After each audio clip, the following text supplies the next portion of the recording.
প্রিয় দাখিল সপ্তম শ্রেণীর শিক্ষার্থীরা, কেমন আছো তোমরা? আশা করি সবাই ভালো আছো।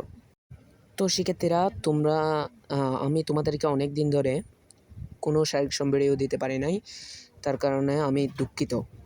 তো শিক্ষার্থীরা, আমি আজকে নিয়ে এসেছি তোমাদের বাংলা বিষয়ের বার্ষিক পরীক্ষার সাজেশন, একদম কমন সাজেশন। তো তোমাদের বার্ষিক পরীক্ষার সিলেবাস অনুযায়ী পিতৃপুরুষের গল্প, ওখান থেকে কিন্তু তোমাদের বার্ষিক সিলেবাস শুরু। তো আজকে ওইটার সাজেশন দিব। প্রথমত এখানে রয়েছে এমসিকিউ, অর্থাৎ বহু নির্বাচনী। তো আমি তোমাদেরকে এমসিকিউ ধরে দিব না, তোমরা অনুশীলনীর সকল এমসিকিউ এবং পরীক্ষা প্রস্তুতিতে গাইডে যেগুলো দেওয়া হয়েছে সব তোমরা শিখে নিবা কষ্ট করে। আশা করি তোমরা সবাই বুঝতে পেরেছ। তো এমসিকিউর পার্টটা তো গেল, এরপর রয়েছে তোমাদের সৃজনশীল প্রশ্ন। তোমরা অনুশীলনীর 1 নম্বর সৃজনশীল প্রশ্নটা শিখে নিবা। এটা খুবই ইম্পর্ট্যান্ট একটা সৃজনশীল, আমি তোমাদেরকে একটু পড়ে শোনাচ্ছি। সপ্তম শ্রেণীর শিক্ষার্থী প্রিয়তি বাবা মায়ের সঙ্গে প্রথমবারের মতো ঢাকায় বেড়াতে এসেছে। 21শে ফেব্রুয়ারিতে বাবা মা ওকে নিয়ে যায় কেন্দ্রীয় শহীদ মিনারে। তো এটা তোমরা ভালো করে শিখে নিবা। তো আমি তোমাদের শিখার সুবিধাতে এখানে উত্তর সহ দিয়ে দিয়েছি, তোমরা এটি দেখে নাও।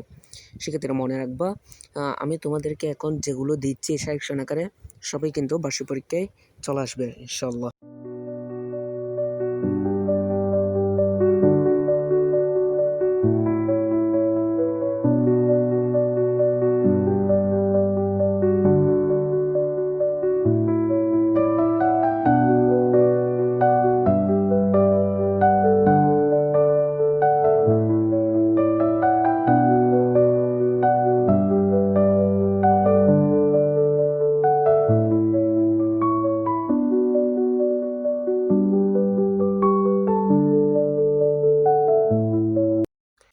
তো প্রিয় শিক্ষার্থীরা, এরপর আসতেছে তোমাদের সংক্ষিপ্ত প্রশ্ন উত্তর।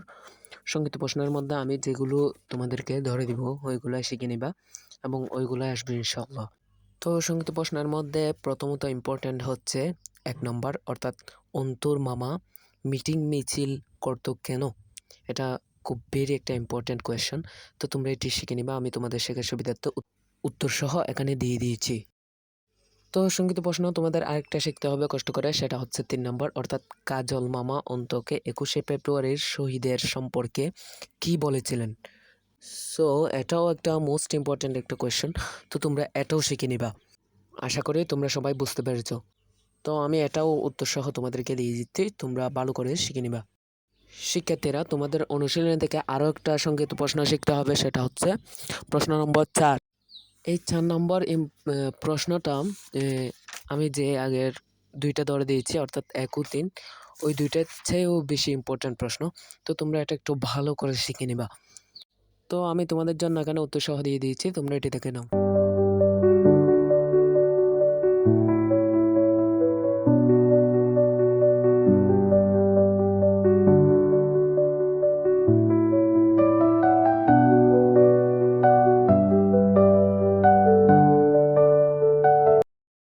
তো এরপরে তোমাদের যেটা শিখতে হবে সেটা হচ্ছে অতিরিক্ত, এখানে যেটা পরীক্ষা প্রস্তুতিতে সহায়ক অতিরিক্ত প্রশ্ন উত্তর দিয়েছে সেখান থেকে সৃজনশীলের 1 নাম্বারটা শিখে নিবা। অর্থাৎ স্বপ্না 16ই ডিসেম্বরে তার বাবার সাথে সাভার জাতীয় স্মৃতিসৌধে যাচ্ছে।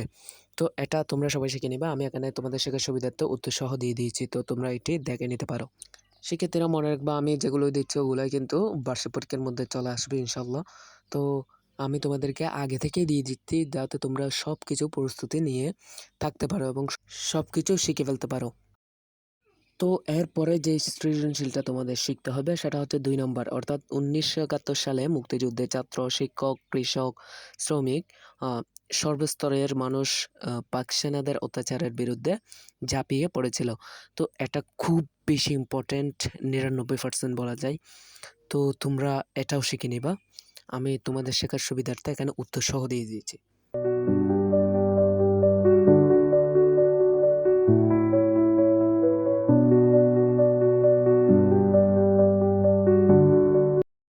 তো সেক্ষেত্রে সৃজনশীল যেই দুইটা আমি তোমাদেরকে ধরে দিয়েছি ওই দুইটা শিখলেই হবে। আর সংক্ষিপ্ত প্রশ্নের মধ্যে তোমাদেরকে শিখতে হবে হচ্ছে 1 নম্বর প্রশ্নটা, অর্থাৎ মুক্তিযুদ্ধ কেন হয় বুঝিয়ে লেখো। এটা খুব ভেরি ইম্পর্টেন্ট একটা কোয়েশ্চেন, তো তোমরা এটা একটু শিখে নিবা। আর তো শিক্ষার্থীরা তোমাদেরকে আরও একটি অতিরিক্ত থেকে সংযুক্ত প্রশ্ন শিখতে হবে, সেটা হচ্ছে 3 নম্বর। অর্থাৎ পাক হানাদার বাহিনী ছাত্রদের গুলি করে মেরেছিল কেন। তো এটাও 1 নম্বর নিয়ে খুব ভেরি ইম্পর্টেন্ট কোয়েশ্চেন, তো তোমরা এটিও দেখে নাও। আমি তোমাদের শেখার সুবিধার্থে এখানে উত্তর সহ দিয়ে দিয়েছি। তো শিক্ষার্থীরা তাছাড়া আমি তোমাদেরকে বার্ষিক পরীক্ষার সকল আলবাতা প্রকাশিত সব শ্রেণীর সকল বিষয়ের প্রশ্ন কিন্তু দিয়ে দিব। তো এগুলো এবং এখানে প্রত্যেক সাবজেক্টের প্রত্যেক শ্রেণীর সাজেশন কিন্তু তোমরা পেয়ে যাবা। তোমরা কমেন্ট করো কোন বিষয়ের কোন শ্রেণীর সাজেশন লাগবে, আমি দিয়ে দিব। তাছাড়া শিক্ষার্থীরা তোমরা যারা চ্যানেলটিকে সাবস্ক্রাইব করোনি দ্রুত চ্যানেলটিকে সাবস্ক্রাইব করে নাও, এবং যারা ইতিমধ্যে সাবস্ক্রাইব করেছো তোমাদেরকে অসংখ্য ধন্যবাদ। তো শিক্ষার্থীরা দেখা হবে পরবর্তী কোনো সাজেশন ভিডিওতে। ততক্ষণ পর্যন্ত ভালো থাকো, সুস্থ থাকো, আল্লাহ হাফেজ।